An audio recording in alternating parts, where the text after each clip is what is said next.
ఫోటోలో చూపిస్తున్న ఈ డిజైన్ డ్రెస్‌కి కాదండి, బ్లౌజ్‌కి కూడా స్టిచ్ చేసుకోవచ్చు.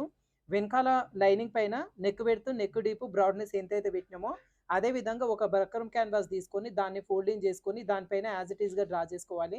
తర్వాత వచ్చిన షేప్‌లో మనకి ఈ డిజైన్ ఫోటోలో చూపిస్తున్న ఈ డిజైన్ అనే షేప్ డ్రా చేసుకోవాలి. అయితే ఈ దాని గురించి సంబంధించిన ఫుల్ వీడియో మన ఛానెల్‌లో ఉంది, ఒకసారి చూడండి.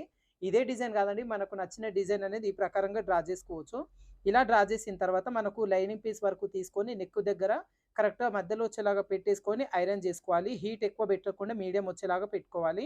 ఇలా ఐరన్ చేసేసరికి ఈ లైనింగ్‌కి అంటుకుపోతుందనమాట ఈ బక్రమ్ క్యాన్వాస్.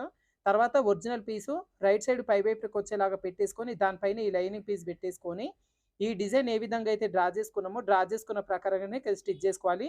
స్టిచ్ చేసేటప్పుడు మాత్రం చిన్న చిన్న టిప్స్ పాటించాలండి. మీకు లాంగ్ వీడియో చూస్తే క్లియర్‌గా అర్థమైపోతుంది.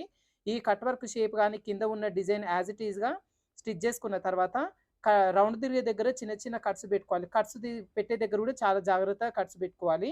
ఇలా కట్స్ పెట్టి రివర్స్ తీసుకునేసరికి మనకు పై వైపున డిజైన్ షేప్ పర్ఫెక్ట్‌గా వచ్చేస్తది. ఒకసారి ఐరన్ చేసుకున్నామంటే షేప్ అనేది పర్ఫెక్ట్‌గా కనిపిస్తది. ఇంకా లైనింగ్ ఒరిజినల్ చుట్టూ జాయిన్ చేసి ఎక్స్‌ట్రా పీస్ మొత్తం కట్ చేసి పెట్టేసుకుంటే మనకి బ్యాక్ పార్ట్ అయితే కంప్లీట్ అయిపోతుందండి. ఇదే డిజైన్ ఫ్రంట్ పార్ట్ కూడా పెట్టుకోవచ్చు. లాంగ్ వీడియో మన యూట్యూబ్ ఛానెల్‌లో అప్‌లోడ్ చేశాను. చూడని వాళ్ళు ఒకసారి చూడండి. ఫ్రంట్ పార్ట్ ఇదే డిజైన్ కోసం వెయిట్ చేయండి.